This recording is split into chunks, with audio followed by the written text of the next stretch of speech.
All right, welcome back to the Lindroth Hockey Podcast. We're in partnership with Black and Gold Hockey Productions. You're here with father and son co-host duo Andrew Lindroth and Jim Lindroth. Dad, how you doing today? Doing great, Andrew. This guest we're happy to have on. We've been contacting off and on for about a year. No fault to anybody. It's just one of those, you get caught up in a lot of things, but we circle back and we're lucky to have our guest, a guy who we're interested to learn about his fast journey. He went from the East Coast League to the NHL in like a year, but I don't want to spoil thunder. Give us the intro. Yeah, today we're excited to have with us Harry York. Harry began playing competitive hockey at a young age and dominated the AJHL from 1993 to 1995. Later, he did go undrafted, but signed his first pro contract between the ECHL, AHL, and IHL, and played the 1996 and 1995 season. Next year, he went on a full-time position with St. Louis Blues and was in the lineup from 96 to 98. Following his time with St. Louis, he suited up for the New York Rangers for a few years and then Pittsburgh Penguins during that time, and later finished his career with the Vancouver Canucks organization. So without further ado, we'd like to hear his story today. Please welcome our special guest, Harry York. Harry, how you doing today? I'm good. How are you guys? Doing pretty good, man. So Harry, you were a 100-point player each season in under 60 games during your days in the AJHL. So bring us through that time, and also let's know you did win an MVP award that year, I believe, one of those years. Yeah. I grew up in a small town just outside of Edmonton, Alberta, and I was a pretty decent hockey player at a young age. I like to play rough. I was actually a defenseman, and I had made the Alberta Junior Hockey League as a 16-year-old. When I was playing for Fort McMurray, actually. And I remember I had this billet and, there's nothing wrong with the billet, but the cat would pee on my bed every night. It seemed like, and, I'm 16 years old and I'm not playing a lot. So I thought, to myself, I had one more year of AAA midget, which would be U18. Now I think that's what it's called. And I called my dad and I said, come get me. Like, I'm wasting my time here. And he came and got me. And I always look back at this and I think of parents now these days. I don't know too many parents would have let their kid quit junior, like they would, tell them to pursue it and keep going, tough times, you just got to buckle down. But he came and got me, no questions asked. And Fort McMurray ended up trading me to Bonneville Pontiacs. And, that's where I won the most valuable player as a rookie. I put 70 points up the following year, and then I stayed there for another year and put up 100 points, 102, I think. And then the following year, they traded me back to Fort McMurray, and I had 112, I think, that year. But, I'd had some schools offer full rides. I talked to Grant Strandbrook at Maine, and a lot of my friends were going to Maine. And, school at the time just wasn't my forte, I guess. And as a young kid, I was listed by Kamloops Blazers. Well, I went to that main camp for 4 years in a row. And, there's guys like Scott Niedermeyer, Daryl Sador, Joel McGinley, Darcy Tucker, Tyson Nash. Like, it was tough to crack the lineup, even as a good player.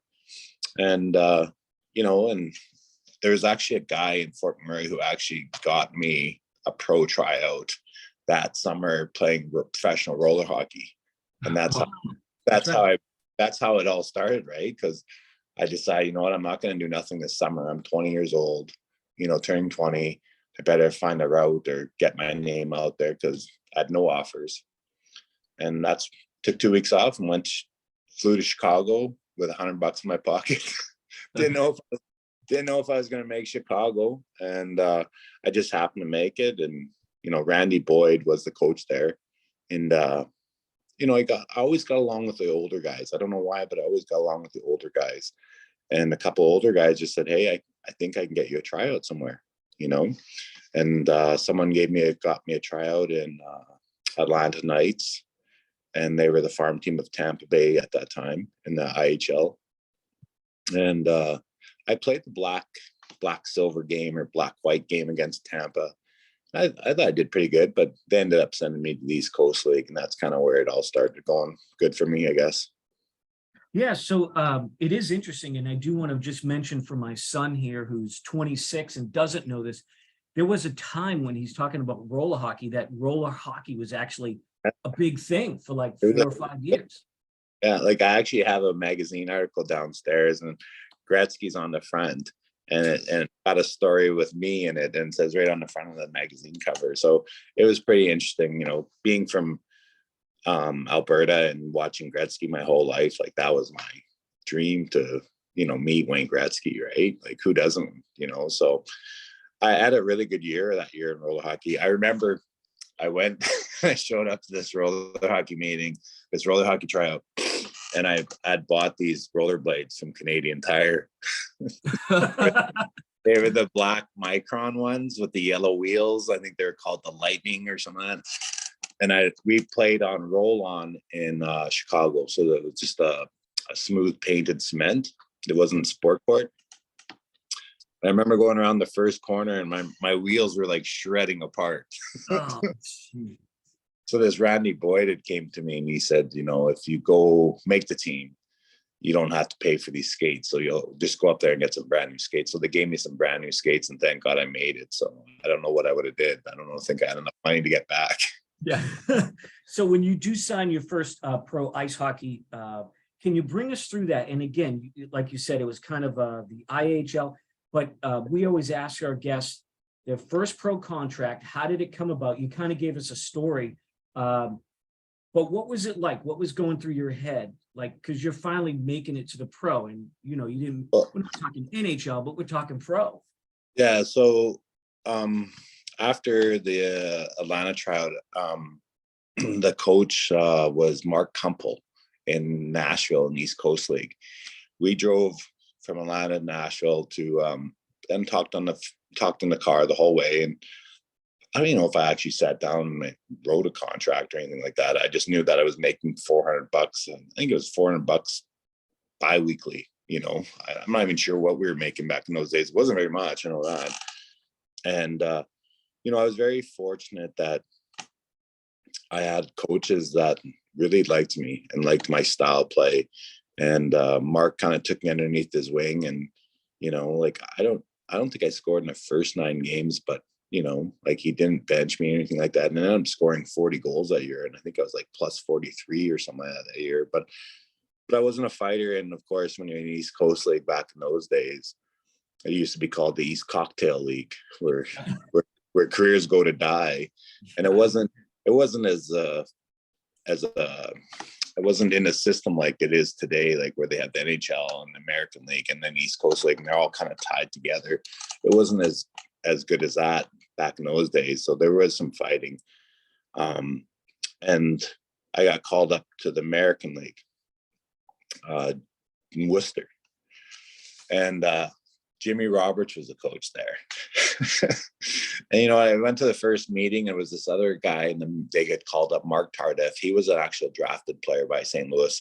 And we're in this meeting, and he's talking to Mark and telling him how great he is, and, that he's going to get this and this opportunity. And, St. Louis really wants to look at him. And, I'm just sitting there on the couch, and he looks at me, he goes, Harry, he said, you're just here to kind of fill the jersey and a role. You'll probably be back in Nashville in a week or two. I'm like, sure, no problem. And I think I was making a lot more money just being up there. Like, I want to say making $1,000 a week. So I was just happy to be up there, and there was quite a few kids from Edmonton on that team at that time. And, he didn't even say if I was going to play in the first game, I think. And I ended up getting called to play in the first game. And I think 13 minutes go by and I haven't even taken a shift. And finally, I get a shift, and it was fortunate situation for me because we started losing really bad. So he started playing me a lot. Ended up getting a goal and an assist out of that game. And the next game I ended up scoring again. And he came to me and he's like, you know what, I'm going to give you a regular shift next game. End up scoring a goal again. And the following game I ended up scoring 3 goals. I think I had like 8 goals in 8 games or something like that. It was a really good start. And he came to me and he says, I think I can get you signed by an NHL team, which is kind of funny for a coach to say that to you. You think I didn't have an agent or anything like that. And I said, oh, really? He goes, there's 2 teams that want you, St. Louis and Philadelphia, I think it was at the time. He goes, I'll do your contract. Just buy me a box of stogies. Really? Yeah, so that's how I my first contract. And it was actually a really good contract for my kid coming from, the East Coast roller hockey and Alberta Junior Hockey League. I think I got a 2-year deal for $850,000. It was a two-way deal, but I thought it was a good contract. Yeah, So, I would Yeah. too. So you what know, was it like your first year pro then? I know the juniors kind of help prepare better than maybe collegiate hockey as far as maybe the physicality, maybe the fighting aspect of it. But you even racked up over 100 penalty minutes in the ECHL that year. We obviously talked about you played in the infamous IHL. What was that first year like as far as playing with, the grown men? They're playing for their families now. I mean, what was that like? we're talking about the East Coast now, so. Or Yes. just, Yep. Yeah. so I was pretty fortunate that way too, whereas um, I was a bigger guy, but when I was playing in Alberta Junior Hockey League, I was 17 years old and we were playing against 20-year-old men, like full grown beards and so you had to have a level of, you had to hold together because there's a lot of jabbing, talking and stuff like that with 20-year-old guys telling you what they're going to do to you. you know and I remember this coach from Bonneville, his name was Chris Barnes. He told me, you don't speak English, you're from Russia and you don't understand what they say. And that helped a lot. But of course, when I went to the East Coast League, I think there was a team from the CHL, the Central Hockey League. I think it was Wichita. Okay.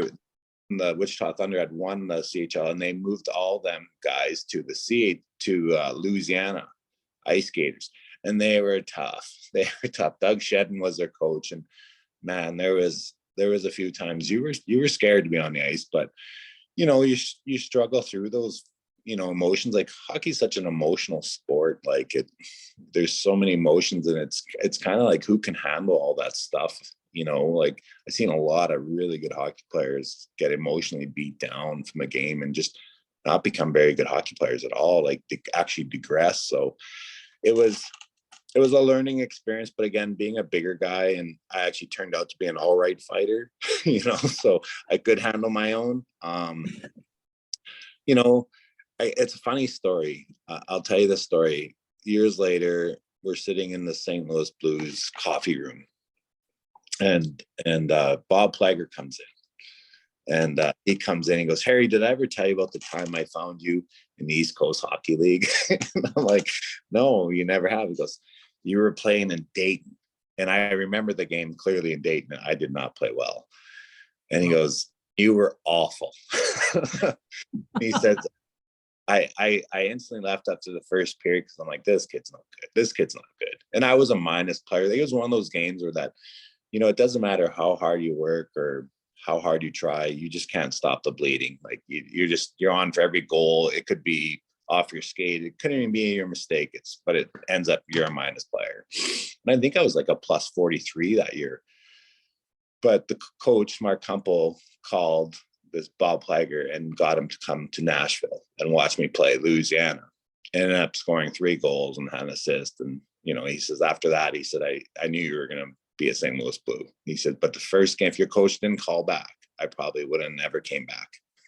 Wow. Wow. So your coach really went to bat for you. And we don't hear that too often, believe it. No, you don't. Like, that's the thing, right? Like, and I don't think families and I guess maybe that's why people have advisors and agents at such a young age now. I'm not sure. Like, my son plays U18 as a 16-year-old right now, and I don't get involved in it and try to get involved in it. I have to have faith that if you're good enough, they're still going to find you. But I don't know if that's the case anymore. I'm not sure. Like, the coaches really, the coach has to be on your side to do this. To move you along, because it's lucky. Like, I always tell people that my journey I had a lot of luck and a lot of help, and a lot of really good hockey players that I played with that were amazing hockey players that were probably better than me, just never got that luck. So it's probably that way. So undrafted, we covered that. After your first pro career, IHL, ECHL, and a little bit of AHL, I guess, you make it full-time with St. Louis. So you just told us how you got noticed by them, but bring us through how you ended up. Did you have a strong training camp? I mean, All right. you were there full-time, right? Yeah, there's a story there too. So, so after I go to the American Hockey League, Jimmy Roberts falls in love with me. I remember the boys used to tease me all the time and make me go sit at his table while we ate. While we ate on the road and say, "Go sit with your dad, Yorkie." It was one of those things. Like, I had 3 coaches that just loved me, and I remember, like, I was always a big guy. Like, I've always been 220, 230, and they used to make us weigh in at Worcester all the time, and I would always have to ride the bike, and Jimmy Roberts would sit down beside me with a big stogie and the paper, and everyone else would be done practice, and I'd be riding the bike, and he'd be too fast, too slow, too slow. Wow. Everyone would be walking by laughing and stuff like that, but he took it underneath his wing, I guess, for me to play in the NHL. So we get beat out by Portland, and and I'm ready to go home. I've been away from home for 2 years. So I lived in Fort McMurray, took 2 weeks off, went to Chicago, took 2 weeks off, went to Atlanta, Nashville, and Worcester. So I've almost been away for 2 years now, and I'm ready to go home. I'm a small town boy. I live in a town of 4,000 people, not very many people. Most of my family probably pretty much makes up the town.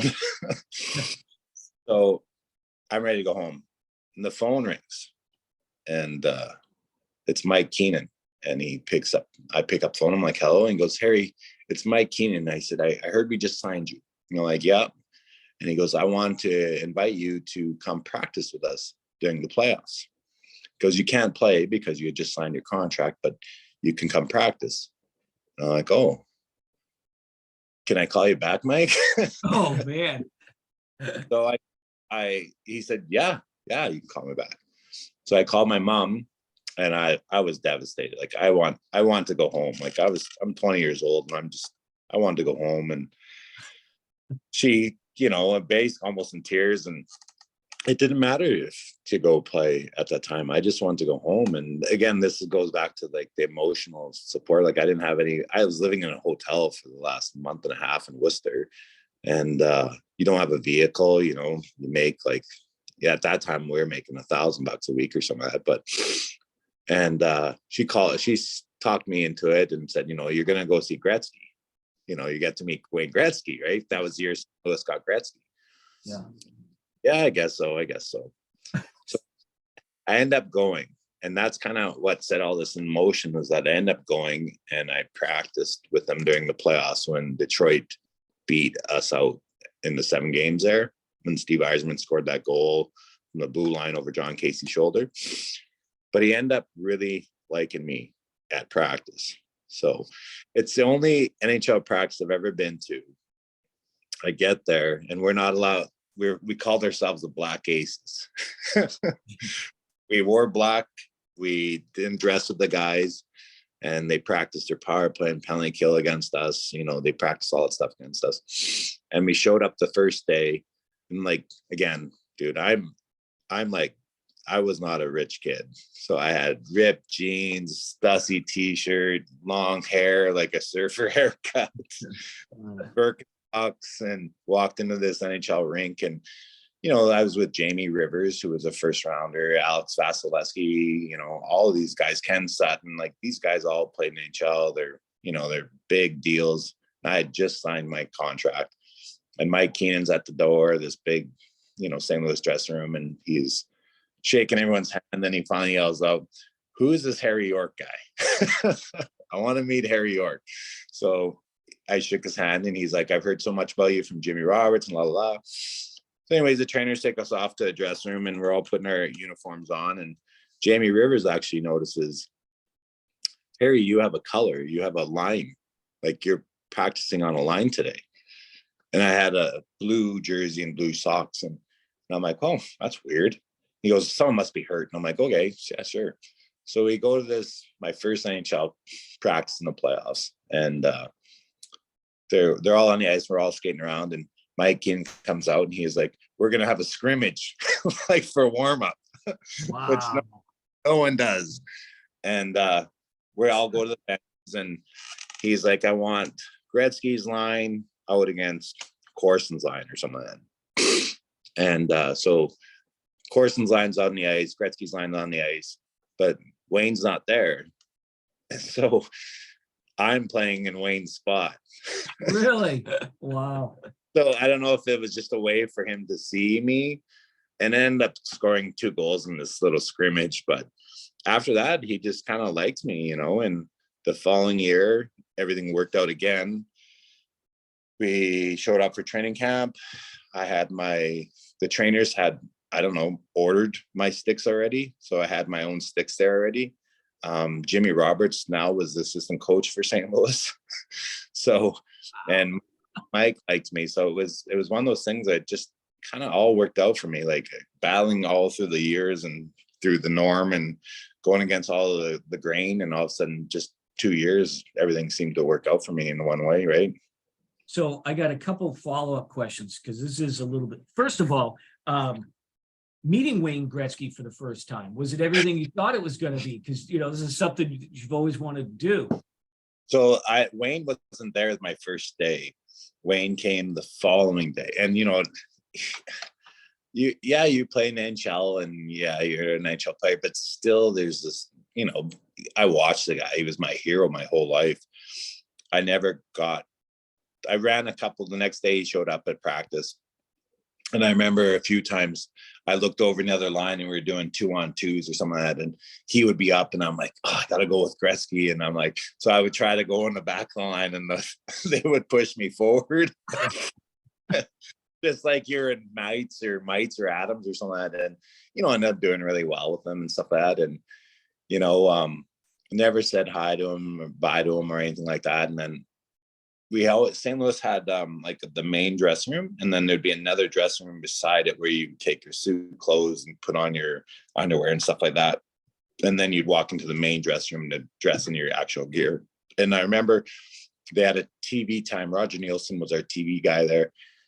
And we'd always sit in the back, the Black Aces, and they would go over video for the players that were playing and stuff like that. And I remember sitting in the back, and I just happened to be sitting by Gretzky's change room call. And Gretzky came out and he's getting dressed and he's got his pants on and his shoes on. And I am not saying anything to him. Like, I'm eyes forward. Yeah. And he puts his dress shirt on and he puts his arm through his sleeve and he punches me right in the side of the head. And I end up moving my chair and telling him sorry. That my head was in the way. Yeah. But you know what, other than that though, you know, when I got to finally meet Gretz, he was a really good guy to me and always, you know, treated me with a lot of respect. And I end up sitting beside him in both change rooms, and you know, so it was good. Again, he's everything you ever heard about him. Like he's coming from Alberta, did you ever meet and talk to his dad? We hear a lot of great stories about Walter. You know, I never got to meet Walter as much because St. Louis, we only had him for that brief, like I was there for 2 weeks, right? Because we were playing Detroit, and we went 7 games. It was 2 or 3 weeks. So I never actually got to meet him. I think I met him one time in New York, and that was it. Like, again, it's kind of a unique situation in NHL. It's not like as camaraderie as much as they can. They don't go out for family meals. The players do. And now at time we'll get the families together and do that stuff, but we don't get a whole lot of that. Like there, you know, you obviously have 1 or 2 friends here and there and they come over for supper or something like that, but you don't get to meet a lot of the family unless they fly in and they're in the wives' room and you go pick your wife up or something like that, right? So, but yeah, no, a lot of those other guys probably played with Wayne for 2 or 3 years. Like I only got to play with Wayne, you know, for 2 weeks in St. Louis and probably 6 months in New York. So yeah. Sorry, Andrew. I just got to. Yeah, go ahead. Yeah, go ahead. I'm Absolutely. stealing Andrew's time. No, here. you're fine. All right. So Mike Keenan. Yeah. A lot of stories about Mike Keenan. What was your experiences? Obviously, good and bad. Yeah, it sounds like you had a good experience with the guy. I mean, you're playing in the NHL. I was a Mike guy straight from the get-go. Like, he was the guy that, like, not too many people coach like Mike. Like, there are a lot of guys make their career on living and dying with their superstars, and that's what they get paid for, right? Mike is like kind of like Torts, where that if your superstars aren't going, he's going to play someone that is going, right? Like, everyone is treated equally no matter how much you make or what you did last year. Like, it's a job. So right away, like, he would I was getting power play time, and we were putting big numbers up. Like, I think at one time I had this newspaper article that says I was leading rookie of the year in scoring in the first 30 games, and it says how much my bonus, I was going to make a $25,000 bonus. And Jerome McGinley was second at the time, who's a Hall of Famer now. He was going to make a $500,000 bonus if he was going to win. So I guess my contract was really good, but wasn't that good. Yeah. But what is so hockey aside, talking personality, and now maybe you got to look at this in hindsight. What did you do? Your work ethic or your personality? If almost every coach really liked you, went to bat for you, that says something about who you are as a person. And I'm kind of interested to know, did you ever figure it out what it is or what it was? Well, I think for me was that they always, I coached a lot of kids now, and they always tell us to coach our kids with really test their mentality before 16, because after 16, the neural pathways in the head are set, and they're not going to get any better. I got better as I got older. Like, as a bantam player, I was all right, I guess. But then I wanted to move to forward at AAA midget, which is crazy that, all of a sudden you go from defense to forward and be able to put the numbers up I did. But I tried to think the game better, like I just end up, there's this mental dude in Edmonton. It's John Stevenson. He has worked with Brady Holtby and all these guys. And it's a funny story. He comes in and he's got this white screen up, and there's 7 balls on this white screen. They're not numbered or anything like that. And he says, I'm going to highlight 3 of these balls. This is at a minor hockey meeting, by the way. And the first question he asks goes, has anyone played high-level hockey in this room? And one of the Camrose minor hockey president says, yeah, Harry played in the NHL. He goes, great. I'm going to show you why Harry played in the NHL and none of you guys have. These 7 balls up here, they're going to move around in the box. They're going to intersect each other. They're going to go out of the box. They're going to come back in the box. And then at the end, you're going to tell me what 3 are. I'm going to pick. I'm like, okay.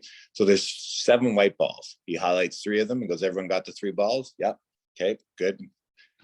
They're all white again. Now they start moving. They start banging off each other. They start intersecting each other. They start going out of the box. They come back in. He stops them, puts numbers up, goes around the room and says, all right, what were the 3 balls? So he goes around the room, nope. Gets to like the 10th guy, and he finally says, Harry, what's the answer? And I said, I think it's 3, 6, and 7. And he goes, that's why Harry played in NHL and none of you have. So what they're finding is with NHL players, they can process patterns faster than anyone in the entire world. And this is one of their tests that they do, right? So that's what I found was that I was a student of the game, and I want to get better. I had the drive to do that. I want to figure it out. I would watch Gretzky for hours, like just how he would think the game and how he did the things he did. And that's what I tried to emulate. I wasn't Gretzky, but I tried to think the game a little bit better. And being big, I could get away with, some of the stuff. Yeah, it just worked out for me. I really don't know what I did better than everyone else, but I tried to think the game, and I got lucky with the coaching, and that helped me a long way.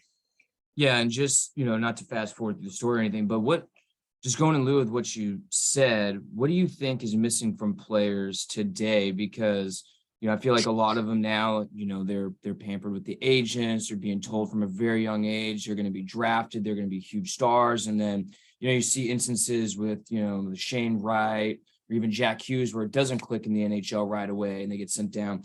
So for you, it seems like you worked at it. You just had a passion for hockey. And I know that was tough when you were younger because you're a teenager and have to go to school and everything. So from what you did compared to what kids are doing now, what do you think is missing? You know, obviously the talent's there, the drive is there with some of those kids, but I feel like motivation for young people in the world is lower. Seemed like you just always had that knack for it. Well, I think just adversity, like when some of these kids that have been told that they're this and that and this and that, they haven't faced a 20-year-old guy telling them how they're going to kill them if they score one more goal, Right. or sat on the bench and played for 2 minutes. Like not everything is a given. Like you have to face some adversity in life. Like you just have to, or when it does happen, how do you react from it? Like I find that even with my own son is my son has a career path very like me. He has to work for everything that he earns. And I'm all right with that. That's how life is. Hockey, I mean, life a lot. It's not fair. And life's not fair. Like I played with some amazing hockey players. I remember we played with this kid in East Coast League, and he ended up scoring 70 points in the IHL, Hugo Boulanger. And he could come down on a breakaway and pick the puck up and spin around what kids are doing now at full speed. And we're talking 1997. Like it just blew your mind. And I think he played a few games in the NHL, but he didn't play a lot. But the kid was amazing, right? Like you run through all those kids, and I don't know how their paths are different, but I just know that I faced a lot of adversity, and it didn't wreck me. It helped me along the way. It kind of fed off it a little bit. Whereas I think a lot of kids, when they've been touted so highly and stuff like that, you're not always going to be the big dog. It just, you're just not. There's 786 players that play in the NHL. Eventually you're going to be placed, or you're not going to play a good game.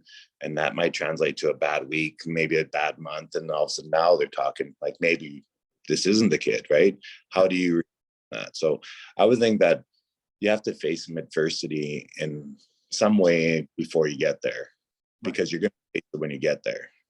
And before we talk, the post-concussive injuries and stuff, you did face adversity after all these great things that you were hearing. You get put on waivers and you get claimed by Vancouver. So what was the story? How did you even find out you're on waivers? Because I forgot who we talked to. Was it Brian Prop? He didn't know he was traded or on waivers or something until he looked in the paper. So how did you find out? And then how did you find out you're getting picked up by Vancouver? There's lots of, again, the NHL it's not always the best players that play. It's also the best. It's like a social class. If you have the best relationship for the coach, and what worked for me for the year, and when they got rid of Mike, it didn't work me with Joel. Like Joel was very X and O's, and stick on ice, stick on pucks, and they brought me back the following year, and I played a very diminished role. Like we were playing penalty kill, and my two line mates were Tony Twist and Kelly Chase. I remember they used to tell me that I could run around and hit anyone and no one would touch me. I believe it too.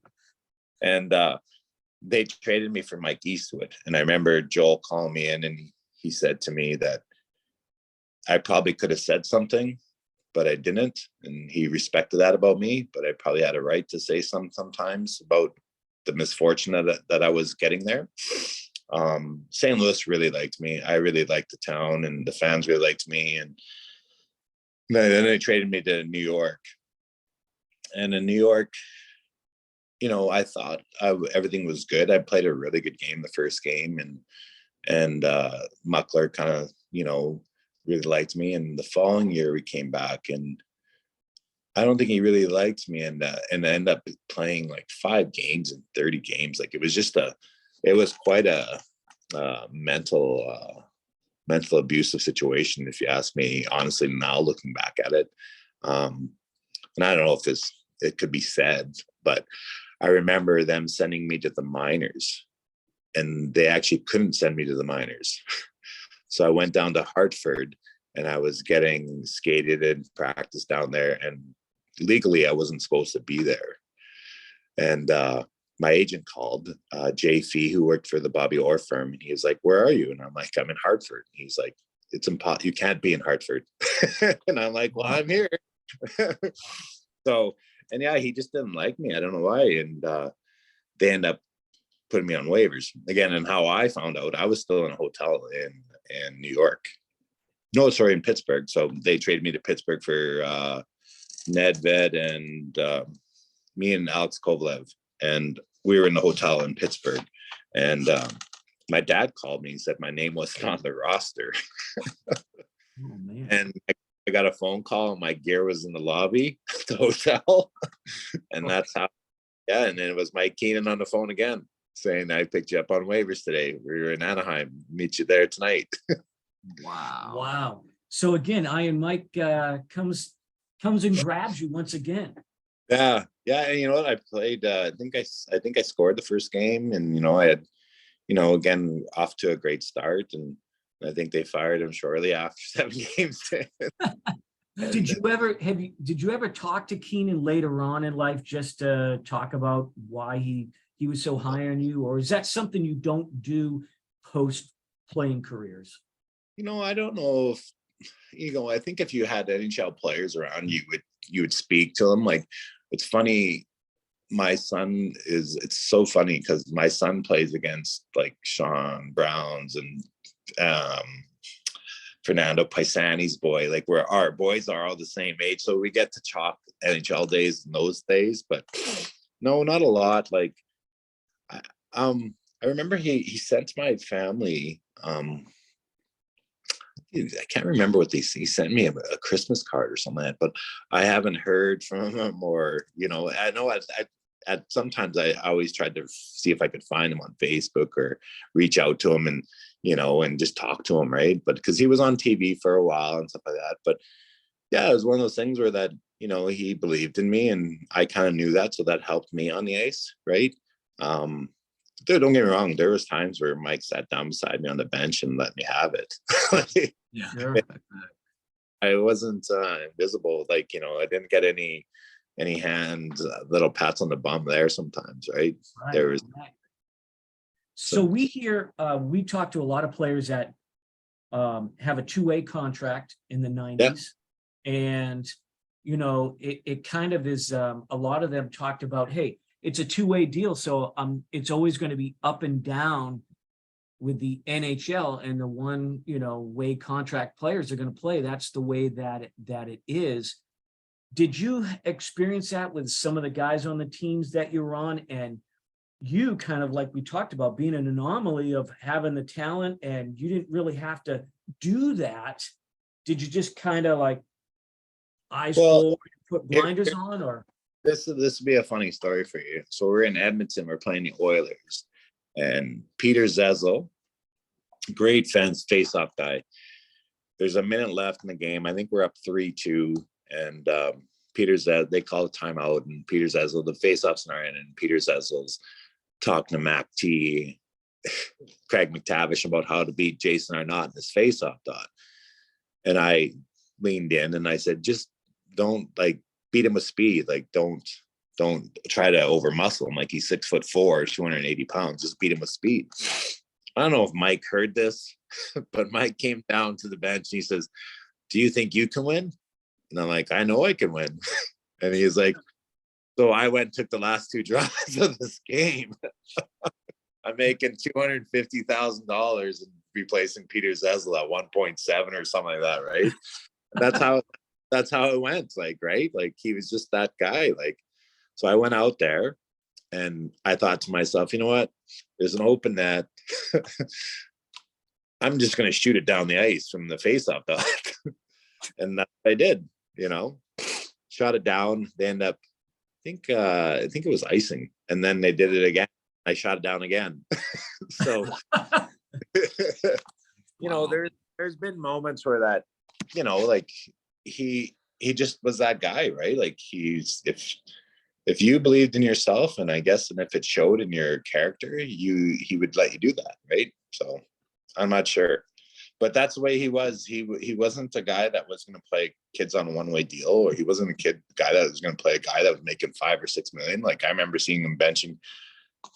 That's kind of why we lost Gretzky, because he benched him in the playoffs. Yeah. And so he's that guy. Like, and you know what? That's what I mean. Like, not everything is given, and nor should you think that playing in NHL that it's given. Like, just because you make 10 million or 9 million, I always like to tell the people, it's like people, oh, that guy's playing like dog crap, or he makes 10 million, he shouldn't be able to do that. Well, not everyone goes to, if you're a car salesman, not everyone goes to and sells 100,000 cars a day. You have bad days, right? So that's the way it is. But you're also a professional athlete, so you reap the rewards, but you should, if you're not playing good, you shouldn't be playing, right? Like it's a performance-based sport, and I think that's being a young person needs to realize that every second, every shift, and it's unfortunate, but that's part of being a professional athlete. Yeah. So obviously, the elephant in the room is you had more than enough talent to stay in the league for as long as you wanted. I believe you said you retired by 25, 26, which is my age, very young. You said it was due to post-concussive syndrome, which back then I'm sure was very rare. I'm sure nobody was really retiring with that due to the research not being advanced yet. So comparing it to now and today's day and all the research and everything going, what is your stance now? Because it affected your career, and just kind of guide us through that time and how you had to decide to hang them up as well, especially for your health. Mine wasn't really decided. I guess it was decided for me, I guess, when you have a concussion. I'd fallen on the ice actually, this is kind of a good story, I guess. I was in Vancouver, and they sent me to Syracuse. And I went to Syracuse, and me and Steve Correa and Stan Smeal was a coach there. And it was the very first shift, actually. And me and the Steve Correa go down on a 2-on-1. And the defenseman took it, and I'm coming down the other side to make it a 2-on-1.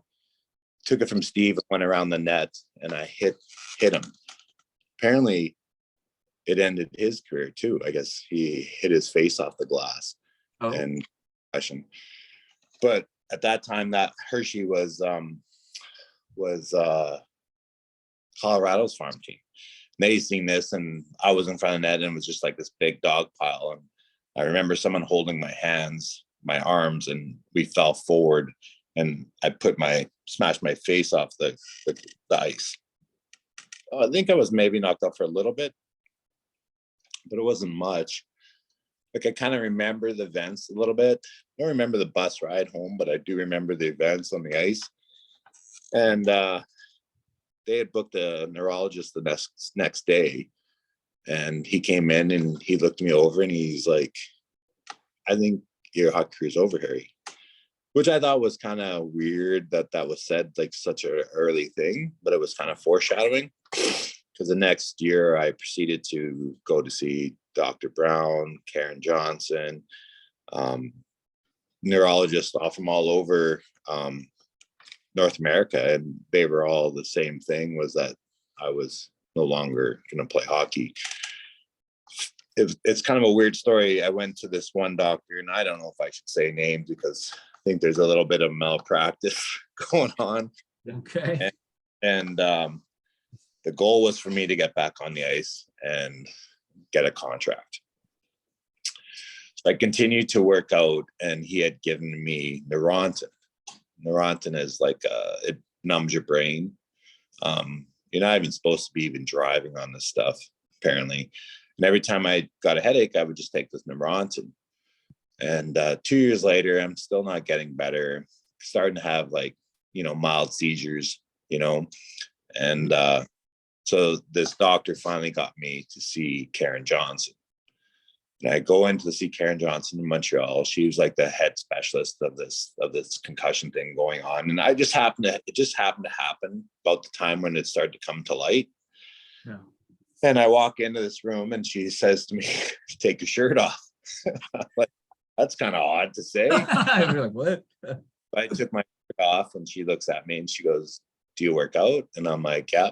And she's like, do you take medication? I'm like, yeah. So she told me to bring it and I gave it to her and she goes, how much do you take of this? And I'm like, well, whatever it takes, like maybe 5, maybe 6 times a day, depends.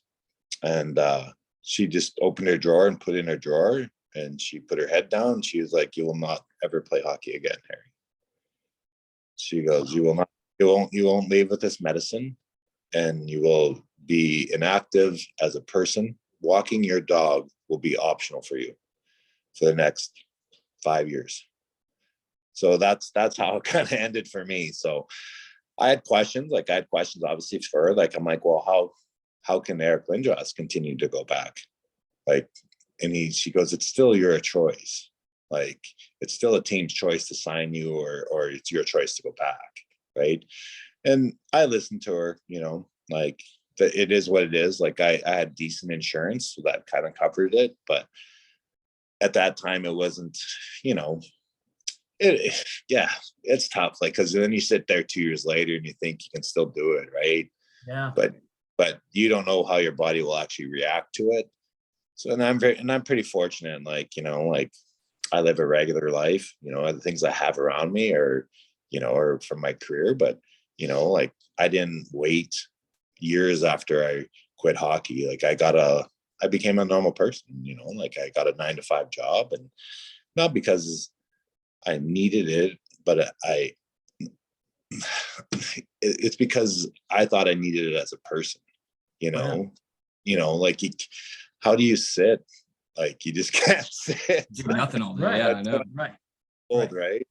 Yeah. So, and I was always a farm boy and I was into dirt bikes and, that stuff. So that's kind of the industry I got into and that's what I do, So, I assume it was probably hard to accept that fact when the doctors were telling you. And was it hard for you? I know you said that you had a lot of questions. Even then, when you accepted it, you're listening to the doctor's advice, which I know a lot of players wouldn't have. Was it hard to understand the post-concussive stuff? Because like I said, back then, as people know, there's no research done then. So what was kind of like your opinion about that specifically? Like, did you buy into it? No, there's things that you feel and that are different. Like, I remember even my dad even telling my wife at the time that I was different. Alcohol, you can't you shouldn't be drinking. You can't drink. Like, I would have a sip of beer and I'd have an instant headache because alcohol makes your brain swell. Yeah. So I knew something was different right away, obviously, because we used to be able to drink fishes. And just stuff like that. Like, anytime you're doing something like strenuous, it would be like headache. Like, I gotta sit down, I gotta lay down, have the lights off, right? And I think that's where, like, I am not a doctor, but I think that's the biggest thing. I think for most hockey players that have concussions is the depression, because you're this professional athlete that's built like this Greek god that all of a sudden you can't do that stuff. Yeah. And you've never been known not to do that stuff. You can't work out, you can't do this, you can't do that. There's not a whole lot of things you can do. So I think that kind of was my saving grace. I put my mind to work right away, and that was good. But yeah, no, it was a shock. But like, again, like, I always tell people, like, how many concussions do you think your son has had, in his life? I remember watching my little nephew push his little Tonka truck toy down the sidewalk and catching a curb, and over the Tonka truck he goes and head hits the cement. Like, God, how many times has that happened to us? 4 or 5 or 6 or 7 through the course of your life up until that point. My concussion wasn't generally a bad concussion, but it just maybe years of abuse of it. I'm not sure, and it's different. Everyone reacts different to it. Like, how does a boxer continue to take blows in the head? Like, there's lots of questions like that I don't understand, but I was fortunate that everything worked out the way it was. That's all I can really say. Like, like, I could have. Do I wish I could have played longer? Oh, for sure. It was there's an old saying in NHL, if you make 5 years, you're in for life. Yeah. You know? So did, Yeah. did the other players like Kelly Chase, all those tough guys on your team, did they ever talk about concussions? Did they ever complain about Well, Tony Twist has at least in his after retirement. Right. Yeah. I mean, did they ever talk about it during your playing days, of course, or did you reach No, out to really. anybody when you found out? No, the odd guy like Brad May will reach out on Twitter to me and ask me how I'm doing. Guys that I've played with will ask me, and like I played with Joe Murphy and Mike Peluso and those guys. Me and Joe, remember, we used to drive to the airport every day. I don't know if they all had the healthiest lifestyles to begin with. Do you know what I mean? Yeah. And it kind of spiraled out of control. Again, concussion is just a problem that I think amplifies everything else, right? Yeah. So it's tough. Like I think everyone's different in the way they react different to it, but there wasn't a lot of talk on the bench about it or in the dressing room about it. I remember someone telling me at one time that back in the old days, they used to just have to wake up the person that was knocked out or whatever like that every half hour, which is completely wrong.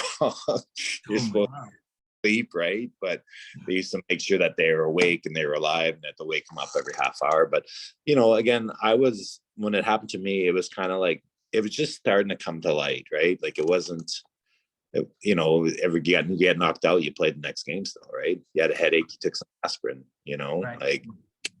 and like that was the prognosis to me. Is I remember the trainer come to the hotel and giving me a big bottle of aspirin or time.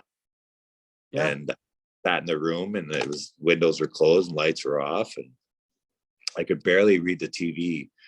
And I would just finally my agent called and said, we got to get this guy some help, so yeah, it's frustrating, but I think it's a lot better now for sure. Like with the head in contact and stuff like that. And like I was the defenseman and I was told to put my shoulder on your chin. That's the way I was taught how to hit.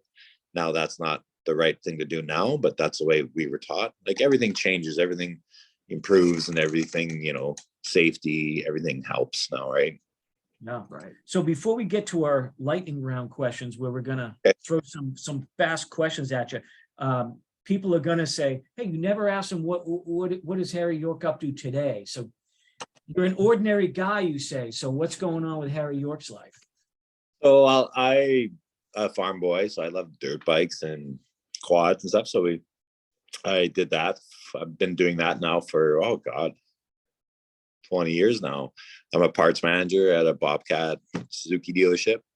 Done that for the last, since I retired hockey, and I like it. I'm good at it, and it's one of those things where it's fun for me. I get to do that I'm passionate about, and it's not work going to work. Love talking customers, so it's good. Cool. All right, ready for lightning. Plus, I have a son that plays hockey that plays about an hour away, so we're on the road like 2 times a day. Yeah, I was about to say, so you're busy doing that too. Hockey, yeah. Whatever comes to your mind, it could be a name. If there's a story, go ahead. The time is yours, but we're going to throw some questions at you, make you think a little bit. All right, I'll take the first one. Good. Who is the toughest goalie to score against in your career? Oh, Grant Fuhr. What made it tough to score on him? Grant one time would say to us, he goes, I'm going to stand on the post and I'm going to let you have the whole net and you can shoot as hard as you want. And I'll just knock out there with my stick. And he could do that. He would shoot it and he'd just knock it out there with a stick. Like, only one time I ever went crossbar and down on him and I made him sure he knew about it.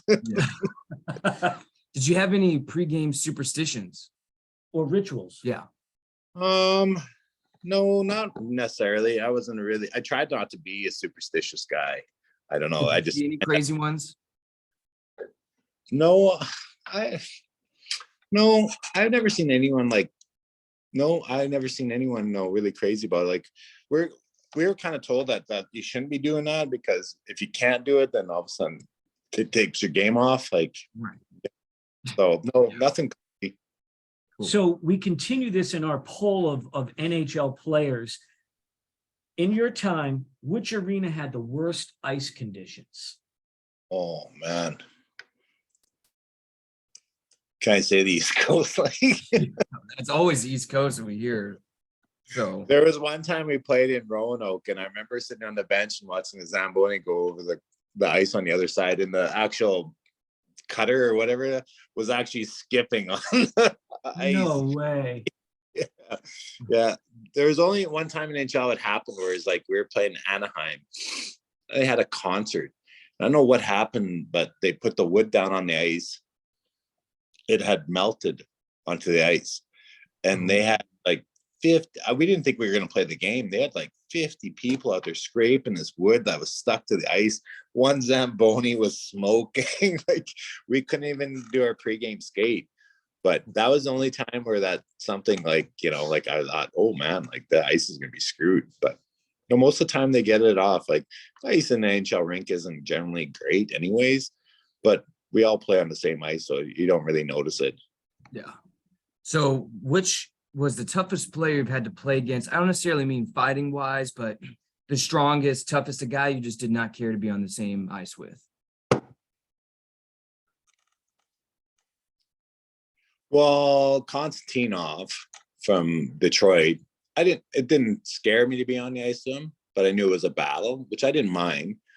But I think the scariest guy would be Scott Stevens. Scott, yeah, I can imagine.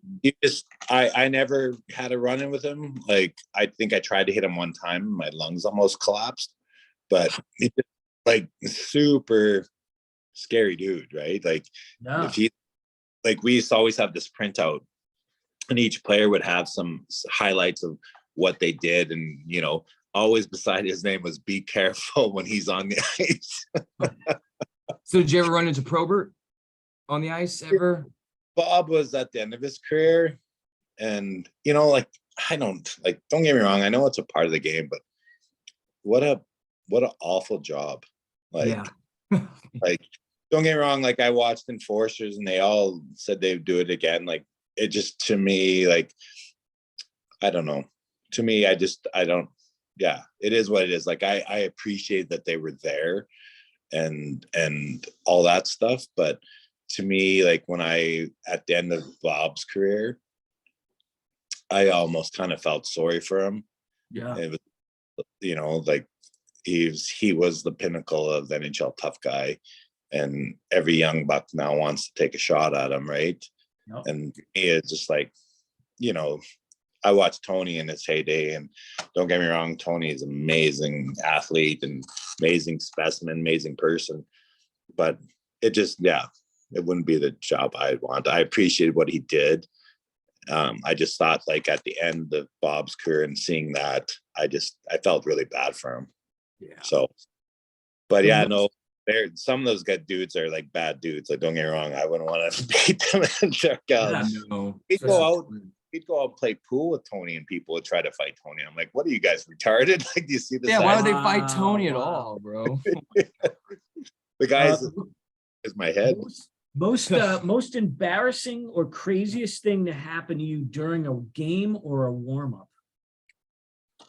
Oh, I shouldn't. Did the blue line trip you? Did the blue line trip you? I was we were playing this game in Detroit, and back in the old days, there was no net. The netting up there? Oh, yeah. Yeah. Oh, yeah.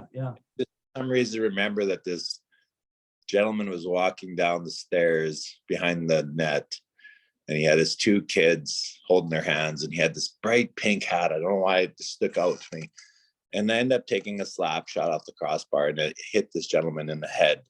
Oh. And I knocked his hat off, and then he kind of started sliding down the stairs. It's not funny, but it's kind of and he slid down the stairs, and his two kids were still standing on the stair, and it's not good. Oh, man. I remember turning and skating off the ice as fast as I could, and I didn't think anyone seen it. And I was in the dressing room getting ready for the game. That's that pregame warm up, and Al McInnes came and he said, Yorkie, you can't do that. Oh, You gotta gotcha. tie a stick or something. So Um, so that was probably my most embarrassing moment, probably, or something like that. Yeah. Well, this is the last question. I know it's very broad, but when you think back, what's the first memory that pops in your head? Most fond memory of your hockey career ever? Probably when I scored in overtime. There was a kind of a big deal. It was on Hockey Night in Canada, and it was Don Cherry had it on the TV because I threw my gloves off.